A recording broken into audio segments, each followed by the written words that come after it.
થોડી નાની નાની સાવચેતી લઈને પણ આપણે અનંતું ભવ ભ્રમણ અને અનંતા કર્મબંધન અટકાવી શકીએ છીએ.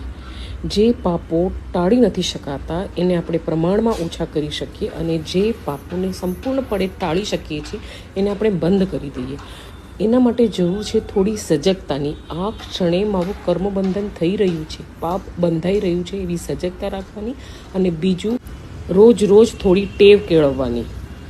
કયું પાપ કેટલા ભવ વધારશે એ તો જ્ઞાની ભગવંત જ કહી શકે, પણ વિડીયો માટે આપણે પાછા ઉદાહરણ લીધા છે.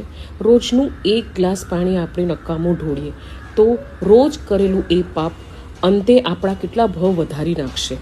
2 વ્યક્તિ વચ્ચે ઝઘડો થાય એવું બોલીએ કે કરીએ તો આપણા અનંતા ભવ વધી જાય.